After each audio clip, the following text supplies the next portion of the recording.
বেগুন সুন্দরী এখন ভীষণই ট্রেন্ডিং। তবে আজকে আমি বেগুন সুন্দরী না, দই বেগুন বানাবো। যার জন্য বেগুনগুলোকে গোল গোল চাকা চাকা করে কেটে নিয়ে লবণ হলুদ মাখিয়ে নিয়েছি।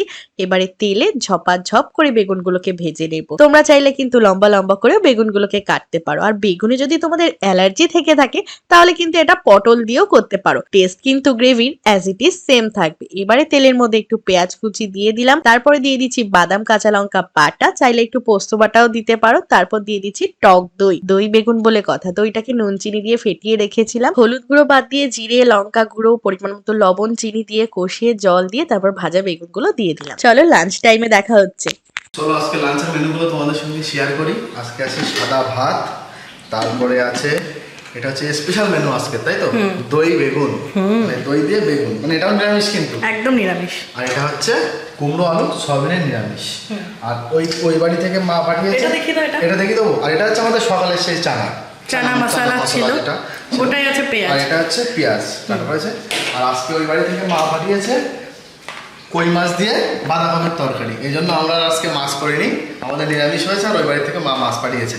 আর এটাও একটা ধরনের মাছ রয়েছে, এটা হচ্ছে কি মুরগো মাছের বাটি চচ্চড়ি বা সর্ষে ঝাল যেটা বলে এটাই। আর একটা জিনিস হচ্ছে সেটা দেখিয়ে দাও। কুমড়ি, চলো। কুমড়ি নয়, আলুনি। ও আলুনি, আমি ভুলে গেছি। এটা হচ্ছে আলুর চপ বা আলুনি। হ্যাঁ, এই যে আলু স্লাইস করে কেটে ঠিক বেগুনির মতোই, তাই আলুনি দেখতে। হ্যাঁ, মানে মনে হবে যে বেগুনি, কিন্তু বেগুনি না। আজকেরটাও আমরা হালকা রাখলাম কারণ কালকে হচ্ছে জমজমাটি একটা ভুরিভোজ হবে। কাল সবাই জানো কালকে হচ্ছে হোলি, তো কালকে দারুণ দারুণ মেনু হতে চলেছে বাড়িতে, ওই জন্য আজকে সিম্পল। বাবা এইটা আজকে প্রথম খেয়ে দেখেন, তারপরে অন্য অন্য মেনু। স্পেশাল মানে কিছু না, আজকে প্রথমবার বানালাম, তাই এটা হচ্ছে দই বেগুন। তোমাকে আগে দেবো? ওকে, তারপরে বাচ্চা এগুলো খাচ্ছে।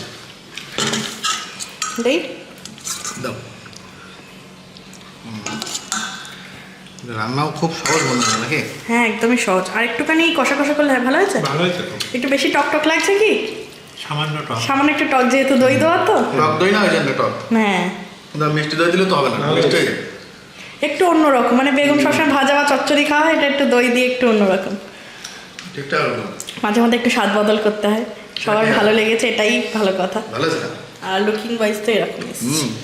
কিন্তু তো অম্বলের মতো স্বাদ। হ্যাঁ, বেগুনের টক যেরকম হয় ওই রকম টাইপের। এটাতে মাছ দিলেও তো ভালো লাগবে। হ্যাঁ,